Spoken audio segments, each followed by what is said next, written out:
हैं news reporter network. आप देख रहे हैं न्यूज रिपोर्टर लाइव, सोच आपकी, आवाज हमारी। रक्षा मंत्री राजनाथ सिंह ने रखी पतंजलि गुरुकुलम की आधारशिला। शनिवार को केंद्रीय रक्षा मंत्री राजनाथ सिंह सुबह जॉलीग्रांट एयरपोर्ट पहुंचे।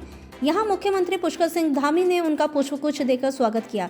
रक्षा मंत्री ने शनिवार को गुरुकुल के संस्थापक स्वामी दर्शनानंद महाराज जी की जयंती के अवसर पर पतंजलि योगपीठ के गुरुकुलम का शिलान्यास किया, जहां रक्षा मंत्री ने पतंजलि गुरुकुलम की आधारशिला भी रखी। करीब 500 करोड़ रुपए की लागत से बनकर तैयार होने वाले विश्व के इस सबसे बड़े गुरुकुलम के शिलान्यास से पहले वैदिक रीति रिवाज से पूजा पाठ भी हुआ। इसमें योग गुरु बाबा रामदेव के साथ केंद्रीय रक्षा मंत्री राजनाथ सिंह, उत्तराखंड के मुख्यमंत्री पुष्कर सिंह धामी, मध्य प्रदेश के मुख्यमंत्री मोहन यादव, केंद्रीय मंत्री अर्जुन राम मेघवाल, राज्यसभा सांसद सुधांशु त्रिवेदी, अमेठी ग्रुप के चेयरमैन डॉक्टर अशोक चौहान सहित कई अन्य दिग्गज लोग भी शामिल हुए। गुरुकुलम के शिलान्यास समारोह में रक्षा मंत्री राजनाथ सिंह ने कहा कि हमारे देश में यदि भारतीय संस्कृति जीवित है और यह सनातन बनी हुई है तो इसकी जीवंतता को बनाए रखने में इस देश के गुरुओं का सबसे बड़ा योगदान है। संस्कृत के संरक्षण और संवर्धन के लिए देश के गुरुकुल आगे आए।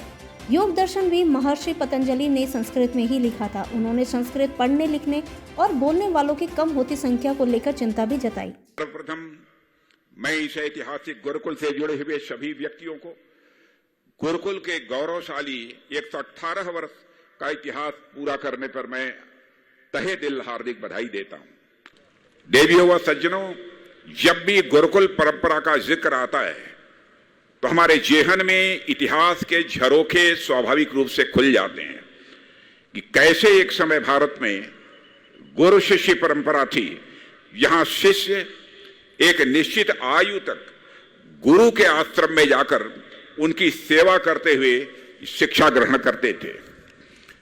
यह गुरुकुल की परंपरा शिक्षार्थी को शिक्षा तो प्रदान करती ही थी, लेकिन साथ ही साथ समाज में शुचिता और नैतिकता का समावेश भी करती थी। और मैं समझता हूं कि यह गुरुकुल भी उसी लक्ष्य को प्राप्त करने की दिशा में प्रयत्नशील है और उसमें उसे कामयाबी हासिल होगी ही। स्वामी दर्शनानंद ने 118 वर्ष पहले रखी थी गुरुकुल की नींव। इस गुरुकुलम के बारे में योग गुरु रामदेव का कहना है कि स्वामी दर्शनानंद ने 118 वर्ष पूर्व गुरुकुल का आरंभ किया था, इसलिए अब बन रहे दुनिया की सबसे बड़े गुरुकुलम का नाम स्वामी दर्शनानंद गुरुकुल महाविद्यालय ज्वालापुर रखा जाएगा। यहाँ छात्रों को वैदिक रीति रिवाज से पठन पाठन के साथ ही अत्याधुनिक शिक्षा भी मिलेगी और इसके लिए तमाम इंफ्रास्ट्रक्चर भी विकसित किए जाएंगे। 3 बड़ी परियोजनाओं की योजना। स्वामी रामदेव का कहना है कि यहाँ 3 बड़ी परियोजनाएं संचालित की जाएंगी।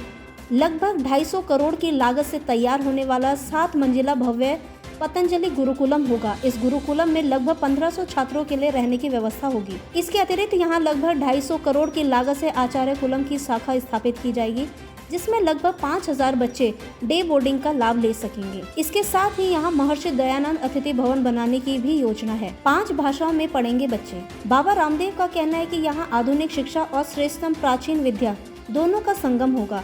बच्चों को वैश्विक स्तर पर कीर्तिमान हासिल करने में मदद के लिए उन्हें हिंदी, इंग्लिश, संस्कृत से लेकर विश्व की 5 अन्य भाषाओं की शिक्षा दी जाएगी। अगर आप हमारे चैनल पे नए हैं तो चैनल को सब्सक्राइब करें और साथ ही बेल आइकन को प्रेस करें ताकि उत्तराखंड की कोई भी अपडेट मिस ना हो पाए।